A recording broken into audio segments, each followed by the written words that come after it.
வணக்கம். இது viral video Aseem's view. நான் உங்கள் அசீம். கள்ளக்குறிச்சி வழக்கை பற்றி தொடர்ந்து பேசுங்க அப்படின்னு சொல்லிட்டு அன்பு கட்டளை இட்ட நெஞ்சங்களுக்கு அன்பார்ந்த வாழ்த்துக்கள். நான் பேசக்கூடாது அப்படிங்கிறது இல்லை, எனக்கு சில விஷயங்கள் அதிர்ச்சிகரமான விஷயங்கள் நடந்தனால இது பேச முடியாமல், அந்த அதிர்ச்சியிலேருந்து மீள முடியாமல் இவ்வளோ நாள் இருந்துட்டேன். நீங்கள் நினைக்கிறது கரெக்டு தான், வடிவேல் விஷயத்தை தான் நான் சொல்கிறேன். ஸோ இந்த மாதிரி ஒரு இன்சிடெண்ட் நடக்கும்போது நம்ம இவ்வளோ தெளிவாக பேசிகிட்டு இருந்த ஒரு ஆள் இந்த மாதிரி ஒரு கீழ்த்தரமான வேலையை பார்த்துட்டு இருந்தாருன்னா அது அதிர்ச்சியிலேருந்து என்னால் வெளியில் வரவே முடியல. ஸோ அதனால தான் இவ்வளோ நாள் கேப் விட்டாச்சு. அது இல்லாமல் என்னோடய பர்சனல் வேலைகள் இருந்தனால இது பற்றி பேச முடியல. சரி, இப்போ மறுபடியும் பேசுங்க அப்படின்னு சொல்லிட்டு அன்பு கட்டளை இட்டனால இப்போ மறுபடியும் பேச வந்திருக்கேன். இதில் என்ன விஷயம் அப்படி இருக்குது அப்படின்னாக்கா, நம்ம சைடில் இருந்து ப்ரொட்டஸ்ட் பெட்டிஷன் போட்டாச்சு அப்படிங்கிறது தான் இப்போதைக்கு உள்ள தகவல். அந்த ப்ரொட்டஸ்ட் பெட்டிஷனுக்கு அவங்க அரசு தரப்பில் அது ஆட்சேபனை கொடுங்க, இல்லைன்னா அஃபிடவிட் தாக்கல் பண்ணுங்க அப்படின்னு சொல்லிட்டு அவங்க தரப்பு நியாயத்தையும் கேட்குறதுக்காக கோர்ட் அவங்களுக்கு அவங்க சைடில் பால் கொடுத்துருக்காங்க. இப்போ பால் அவங்க சைடில் இருக்குது. 3 வாய்தா வாங்கிட்டாங்க அவங்க. இன்னும் அதுக்கு கவுண்டர் கொடுக்கல அவங்க.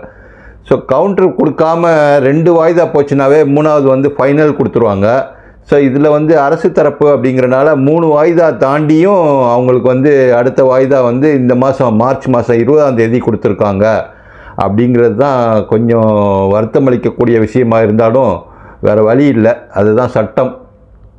நம்ம சட்டம் அந்த உரிமையை கொடுத்துருக்கு அப்படிங்கிறனால அதை நம்ம ஏற்றுக்கொண்டு தான் ஆக வேண்டியும். இது பாப்பா மோகன் சார் அவர் என்ன சொல்கிறாரு அப்படிங்கிறத அவரோட கருத்தையும் கேட்டுட்டு நான் உங்களுக்கு தகவல் சொல்லலான்னு சொல்லி தான் இவ்வளோ நாள் காத்துட்டு இருந்தேன். அவர் கொஞ்சம் பிஸியாக இருந்தனால அவரை தொடர்பு கொள்ள முடியலை. 4-5 தடவை தொடர்பு கொண்டதுக்கப்புறமும் அவர் கொஞ்சம் பிஸியாக இருக்கிறேன், நான் ஃபோன் பண்ணுறேன் அப்படின்னு சொன்னார். அதனால் அவர் எப்போ ஃப்ரீயாகிறாரு அப்போ பேசிக்கலாம் அப்படின்னு சொல்லிட்டு விட்டனால இன்றைக்கி அவருடைய பிஸி ஷெட்யூலுக்கு இடையில் நமக்கு ஒரு 5 நிமிடங்களை ஒதுக்கி அவர் சில விஷயங்களை சொல்லியிருக்காரு.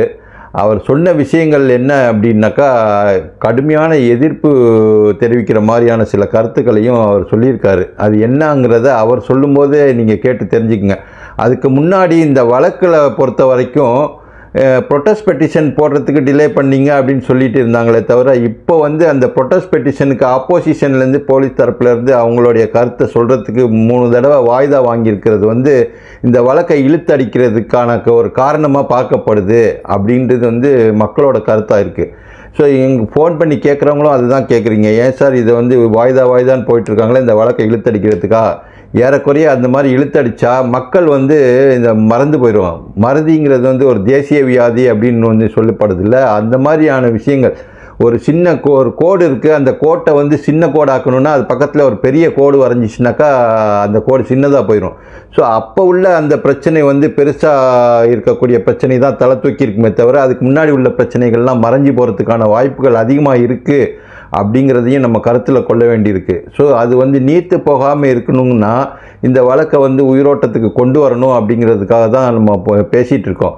ஸோ இந்த வழக்கு 20ஆம் தேதிக்கு வரும்போது ஹைகோர்ட் என்ன சொல்லுது அப்படின்னு பார்த்தீங்கன்னா, இந்த வழக்கை அக்செப்ட் பண்ணிக்கோங்க, அப்படி இல்லைன்னா இதை அந்த ப்ரொட்டஸ்ட் பெட்டிஷனை நாங்கள் ஏற்றுக்க வேண்டியிருக்கோம். ஏற்றுக்கிட்டாக்கா 2 விதமான ஆர்டர் போட வேண்டியிருக்கோம். ஒன்று புது விசாரணை கோர வேண்டியிருக்கோம், இல்லைன்னா சகோதரி செல்வியை கூண்டில் ஏற்றி அவங்க தரப்பு நியாயத்தை கேட்டுட்டு அது என்ன சொல்கிறாங்களோ அதுபடி அந்த வழக்கை கொண்டு போக வேண்டிய சூழ்நிலை உருவாகிரும் அப்படின்னு சொல்கிறதுக்கான வாய்ப்புகள் இருக்குது.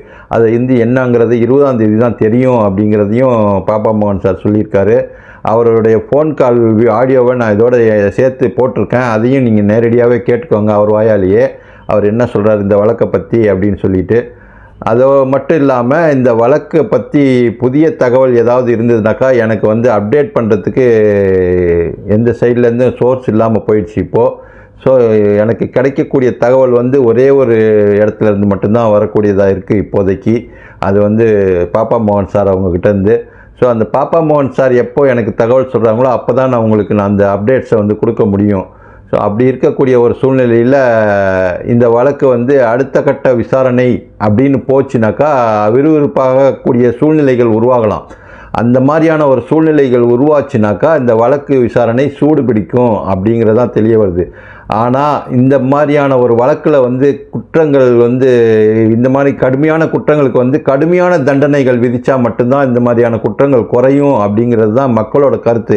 ஆனால் இந்த வழக்கு ஆரம்பித்ததுக்கு அப்புறமா வந்து நூற்றுக்கணக்கான பாலியல் குற்றவாளிகள், அதுவும் ஸ்கூலில் இருக்கக்கூடிய ஆசிரியர்கள் அந்த மாதிரியான குற்றங்களில் ஈடுபட்டு போக்சோ வழக்குலையும் மற்ற வழக்குலையும் கைது செய்யப்பட்டு வர்றதை நம்ம அன்றாட தினசரியில் பேப்பரை திறந்தால் 2 நியூஸோ 3 நியூஸோ இந்த மாதிரி பாலியல் வழக்கு, அதுவும் பள்ளிகளில் மாணவிகளுக்கு தொந்தரவு கொடுத்த ஆசிரியர்கள், தாளாளர்கள், ஹெட்மாஸ்டர்கள் அப்படின்னு சொல்லிட்டு நிறைய வழக்குகள் வந்துட்டுருக்கு.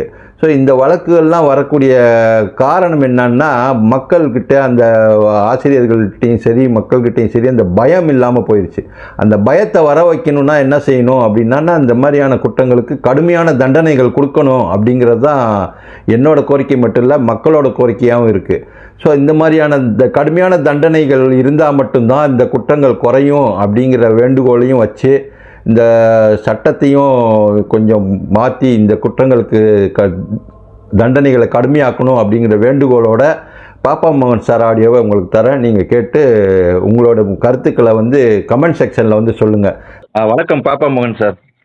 வணக்கம்.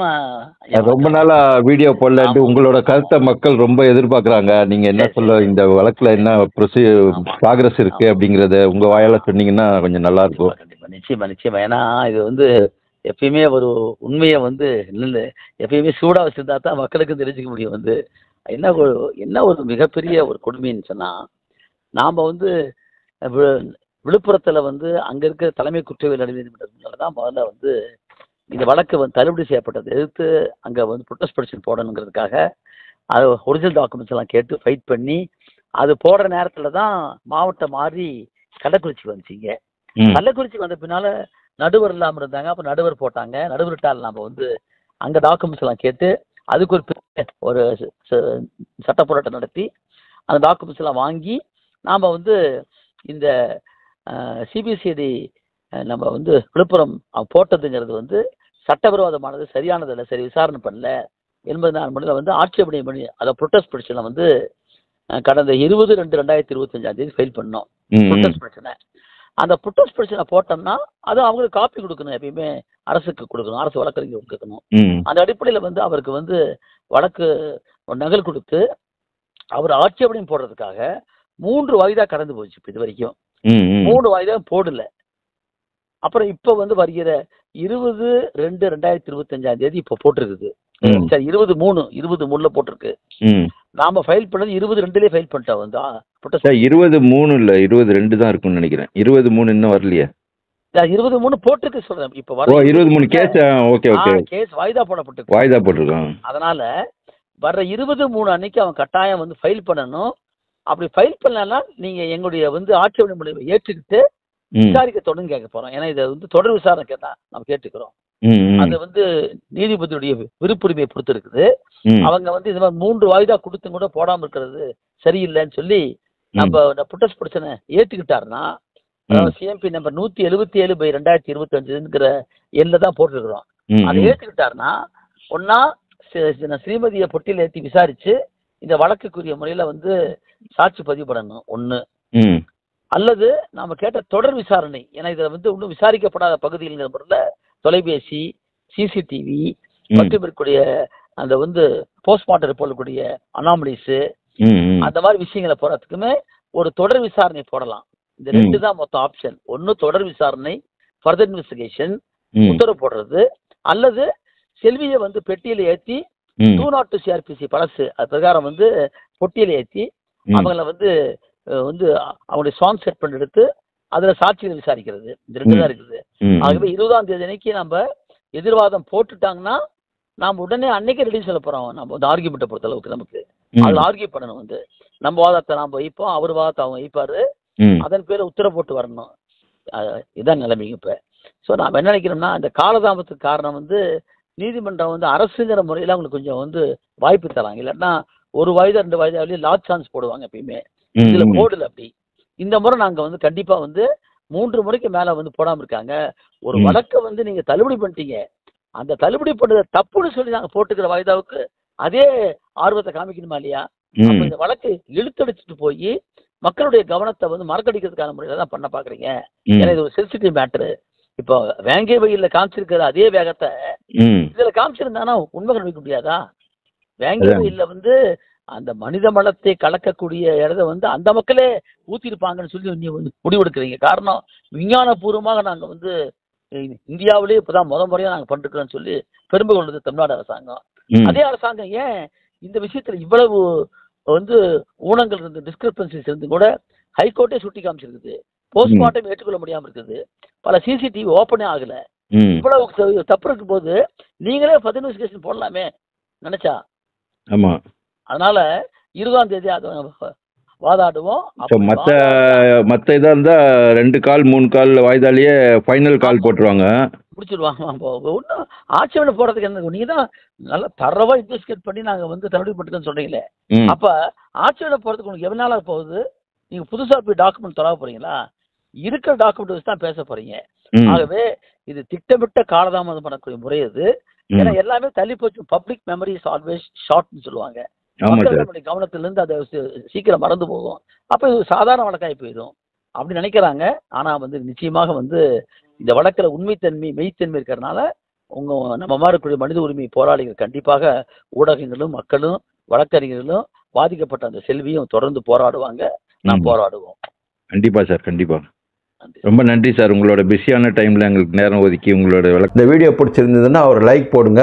அது வந்து எனக்கு அடுத்தடுத்து வீடியோ போடுறதுக்கு ஒரு என்கரேஜ்மெண்ட்டாக இருக்கும். உங்கள் கமெண்ட்டுகளை நான் மதிக்கிறேன். உங்கள் கமெண்ட்டுகள் ஒவ்வொன்றையும் நான் படிக்கிறேன். அதனால் உங்கள் கமெண்ட்டுகள் என்னவோ அதை வந்து நீங்கள் கண்டிப்பாக கமெண்ட் செக்ஷனில் வந்து சொல்லுங்கள்.